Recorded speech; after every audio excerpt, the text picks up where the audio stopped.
All right, ladies and gentlemen, you are welcome to another great episode on your favorite political talk show, The Truth, with Ben Jokes. Looming crisis in universities. Professors earn 633,000 naira, 333. Senators 21 million naira. And this one says varsity professors demand 2.5 million naira salary. During the campaign in 2023, Obi said the monthly package of one senator in Nigeria can pay the salaries of almost 10 professors. I thought it was an exaggeration, but further research has shown that the situation is even worse than what Mr. Obi described. Some may argue that senators have duty to their constituencies, so constituency allowances are included. But we have gone to their constituencies and we can't feel their impact. Even in my own constituency, there is no impact of any senator. But these same professors are part of the people who help politicians rig elections. Today, they are asking for 2.5 million naira salary. Their representative was on air crying that some professors can't afford to pay their children's school fees. Many are struggling with rent. This is the reality of today's Nigeria. It is touching everybody, and we can either accept it or fight to stop it. Now, let us look at the top stories. First is that one coming out of northern Nigeria, another story of the north massively rejecting the Tinubu administration. And next is that one coming out of southwest Nigeria. Yorubas curse Tinubu and his aide as they claim that life is now better for Nigerians under the Tinubu administration. A reaction that once again heralded the fact that Tinubu has been rejected nationwide. Before I show you details of these top stories and how Nigerians reacted, let me quickly show you this video. The video is about Rivers State Governor Sim Fubara, but I have a message to send to Nigerians using this video. Let's take a look. As governor, see, look, when we're trying to do something, we should do something so that posterity will judge us right. There are ripples and rumors that the next phase is for Fubara to decamp to the APC. Do you think that's going to happen next? For me, I'm already disappointed in Fubara that he has shown, that what he wants is to get back to office. I think he would have given it all, and even if the process and he decided any loss come to him, I think it would have been bad to fight for the future generation. I think he was beaten to surrender, and that is not good for our democracy, because all state instrumentality of the state was deployed against him, and he surrendered, and that's not good, because some of us spoke out. I've never met him, I've never spoken to him, there's no connection. I just feel that it's necessary that this democracy that we have gotten, whether it's a semi-democratic process, we must be able to nurture it to become fully blown democratic system. You heard that. Now, I decided to bring this video here because it is important to the discussions surrounding 2027. People love to call Sim Fubara weak, but sometimes instead of joining the bandwagon, I stop to think. It is just like when people were saying that Peter Obi was weak for not declaring a heavy protest and a revolution after his mandate was stolen in 2023. You see, fighting against tyrants who have taken over judiciary, the National Assembly, and other institutions is not a one-man's job. At a point, Fubara had defeated Wike. He had declared the seats of the Wike's loyalists at the Rivers State Assembly vacant. He was doing that all alone, without any tangible support from his party, the PDP, or the top politicians in Rivers State. Eventually, the Supreme Court was used against him. They reinstated the Rivers House of Assembly members, and those ones began Fubara's impeachment process. They were the majority in the House, so they would have succeeded. It was at that point that 20,000 citizens should have, stood up and entered the streets of Rivers State and said no. But they didn't. Even the PDP did nothing.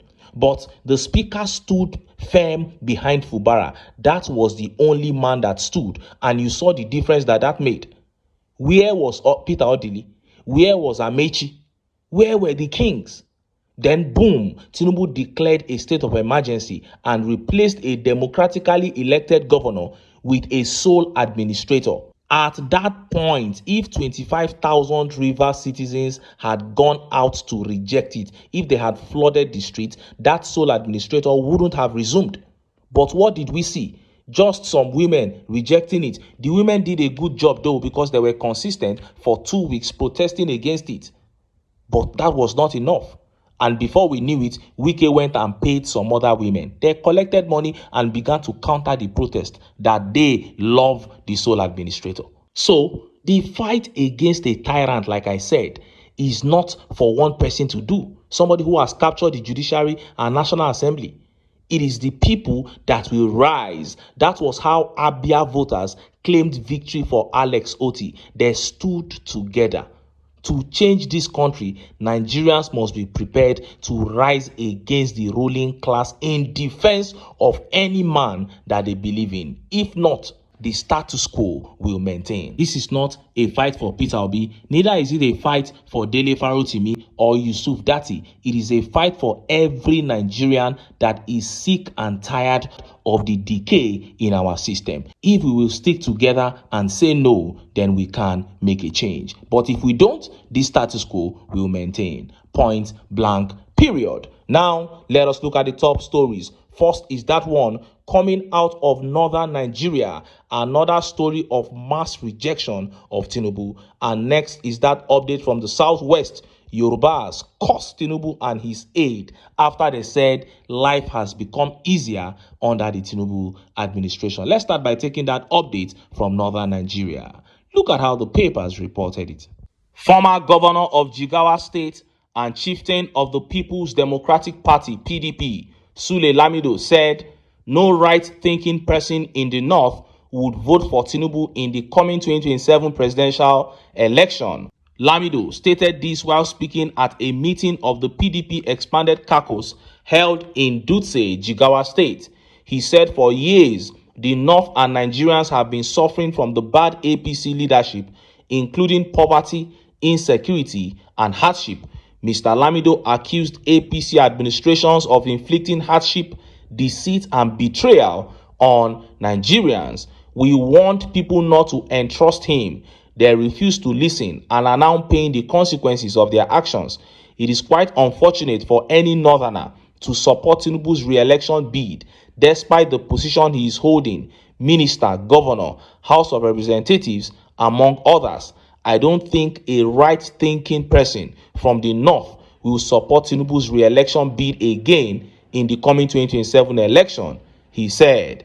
He said, Nigeria will be rescued from his hands only if all citizens agree to unite themselves, irrespective of political, religious, and regional differences. No lies detected here. And it is not only in the north. It will be absolutely insane for anyone to leave his house on election day in 2027, head to the polls and go and vote Tinubu. I don't think any right-thinking human being will do that. And I am very, very sure of this. Even in southwest Nigeria, I don't think we can find 1 million people that would do that. That is why Tinubu is already making plans to massively rig in the southwest. The figures that INEC is declaring from that place now, we have never heard of such figures ever since elections began in Nigeria. But I have said something. All this talking and crying, I am no longer interested in all this. It is clear to everybody that Tinubu has no option than to rig in 2027. Everybody knows this. So rigging should no longer be something we talk about. What we should be looking at now is solutions. How is the opposition going to organize the masses that they have now? Because the masses are behind the opposition now. How are you going to channel that into getting a transparent process? There are so many ways you can do that. Begin to explore the ways now. If you are able to explore the ways to get a transparent process, it does not matter how many people contest. At the end of the day, it is the person with the most votes, the people's choice, that will emerge. And we know it will not be Tinubu. That is the most important thing. Now, let us get to the top stories. Southwest cursed Tinubu and his aides after they claimed that life is now easier for Nigerians under his administration. Look at how the papers reported it. Tinubu has started making life easier for Nigerians with cheaper fuel, lower inflation, aid. Despite staggering inflation and high pump prices, Dada Olusegun, presidential media aide, has claimed that Bola Tinubu's reforms are beginning to make life easier for Nigerians. Reforms at the top are starting to make life easier with cheaper fuel, lower inflation, and real benefits for everyday Nigerians, Mr. Olusegun claimed. According to Mr. Olusegun, the Tinubu-led reforms have led to big investors are returning, oil production is rising, and ordinary Nigerians are beginning to feel some relief at fuel stations. He added, Dangote, for example, has put 4,000 CNG-powered tankers on the road to move fuel straight from refineries to depots, cutting out middlemen, saving money, and helping petrol prices drop. Lower fuel prices mean cheaper transport, which also help bring down food cost. With inflation standing at 24%, a drop from 33% after rebasing the economy, while pump prices range between 890 naira and 900 naira, Nigerians have witnessed an unprecedented cost of living crisis under Mr. Tinubu's watch. Similarly, the World Bank Africa Pulse report of April 2025 stated that Nigeria under Mr. Tinubu has the highest number of extremely poor people globally. The report also predicted a grim future for Nigeria, warning that many more Nigerians will be plunged into poverty by 2027 under Tinubu's watch. But his aide, Olusegun Dada, has come out to say that life is now getting easier for the people under this administration, and Yorubas came down heavily on him. This is a region that is believed, that is expected to support Tinubu blindly, but not anymore. The poverty is now completely out of hand. Let's take some of the tweet reactions from the Southwest. This tweet here by Honorable Ayodele says, if the aide truly said this, then I call on the heavens and all the owners of the earth to be against him. Let the hunger in the land blind him and disable him so he can experience the pains Nigerians are going through while they gallivant up and down. That was a Yoruba proverb there converted into English language to curse that aide for telling such a big lie. And Fakbonda Femi here says, even bat idiots and Ronu idiots know this way of an aide is talking rubbish. Forget about those morons, lies and propaganda online. They are doing it for their money and promised jobs. They are greedy fools, criminal wannabes. Fakponda is saying that all those who are supporting Tinubu online are just doing it maybe because they were promised jobs or other things. The real situation in the Southwest is disastrous. And Shola Ashaju here says, if they start cursing this aid now, they will say it is cyberbullying. Why can't you respect yourself? That is it. Why are you coming out to say this to Nigerians at their lowest moments? People are dying of hunger. You are coming out to taunt them, to say that life is now better. What sense does this make? And this tweet here by John says, how much did he meet Phil before he took office? How much was dollar to naira before he took over from Buhari? May God punish you all for lies and deceit. May God punish your children too. Wow. All these curses that these politicians are receiving. How I wish curses work immediately. But sadly, they don't. You look at the likes of Babangida, who received curses upon curses. He still lived up to this age that he is today, although he's not in sound health. But there are many people who didn't do the evil that he did, who are not in sound health too. You look at someone like Yakubu Gowon still going up and down. These are people that received heavy curses. This is why, as Nigerians, especially as young Nigerians, we have to go beyond cursing and attacking them online. Yes, we have come out, we came out in 2023, we exercised our fundamental rights to vote, and we indeed voted the right man for the job, but the results were turned upside down. Now, we need to take it a step further. It is compulsory for us if we want to get this country to work. Nobody is going to drag anybody out of his house. But this is something that we must know. If we want to get Nigeria to work, we are not only going to be able to do it by the ballot alone. Yusuf Dati has said this many times. Nigerians must be able to cast that ballot and follow it up to the collation center until from the polling unit first, you must hear the result, then follow it up to the collation center and ensure that it was the man that you voted that was announced. This is the only way out. It sounds complex because if you look at it, how are they going to be able to do this in all the several and something thousand polling units in Nigeria?